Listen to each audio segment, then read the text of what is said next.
গায়ে হলুদ হয়নি। কি করব আমি, সব ঠিক হয়ে যাবে।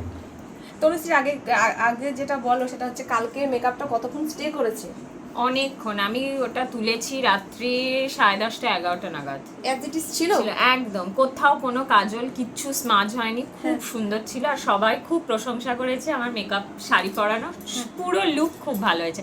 যেই এসেছে সেই বলেছে খুব সুন্দর লাগছে, কে মেকআপ করেছে, কে মেকআপ করেছে। আজকে তাহলে কেমন সাজাবো? আজকে আমি তোমার উপর ছেড়ে দিয়েছি, আমি তো কোনো কিছু ভাবছি না, জাস্ট তোমার উপর ছেড়ে দিয়েছি। চোখ বন্ধ করে আমি রেস্ট করবো, আমি উঠে দেখবো অত খুব সুন্দর লাগছে। ঠিক আছে, চলো।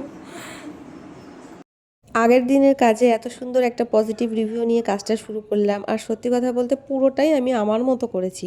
ও কিন্তু আমাকে কিচ্ছু বলে দেয়নি, শুধু একটা জিনিস আমার মাথায় ছিল যে এই লুকটা নিয়েই ওর বাকি পরবর্তী যে রিচুয়ালসটা আছে মানে হলদি সেইটা হবে, সুতরাং আমার বেসটাকে খুব সুন্দর করে করতে হবে। ঠিক এই মুহূর্তটা তোমরা দেখো আমি যে ওকে মানে বেসটা করছি সেটা কতটা স্কিন ফিনিশ, আমি যখন ফাউন্ডেশনটা মুখে ব্লেন্ড করছি কতটা স্কিন ফিনিশ, কতটা লাইট ওয়েটভাবে আমি ব্লেন্ড করছি যাতে বেসটা কোনোভাবেই নষ্ট না হয়। কারণ হলদি যে রিচুয়ালসটা হবে সেটা নিশ্চয়ই ওর এই মেকআপে হবে, অত ঘন ঘন তো লুক চেঞ্জ করা সম্ভব না, হয়তো কিছু ড্রেস জুয়েলারি মানে শাড়িটা জুয়েলারিটা এইগুলো অ্যাড করেছে, বেস কিন্তু এটাই ছিল। সেজন্য ও আমাকে বলেনি, তা সত্ত্বেও আমি বেসটা এতটাই ইনট্যাক্টভাবে ওকে করে দিয়ে এসেছিলাম যাতে ওর সমস্যা না হয়।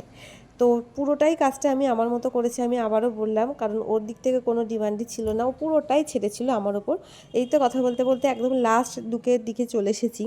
আর বৃদ্ধির লুক মানেই কিন্তু একটা স্নিগ্ধ রূপ, যেহেতু অনুষ্ঠানটা সকালবেলায় হয় সেই জন্য একটা স্নিগ্ধ রূপ। এরপরে তো বিয়ের জমকালো সাজটা আছেই, তাই না? আর হেয়ার স্টাইলটা আমি একটু এক্সটেনশন লাগিয়েই করে দিয়েছিলাম ওকে, কিন্তু সত্যি কথা বলতে ঠিক সময় মতো ওর মুকুট যাকে অর্ডার দিয়েছিল সে সময় মতো মুকুটটা আসেনি, সে কারণে আমি মুকুটটা সেট করে দিয়ে আসতে পারিনি। এবার চোখটা নিচের দিকে করো, হাসো একটু, চোখ বন্ধ একটু।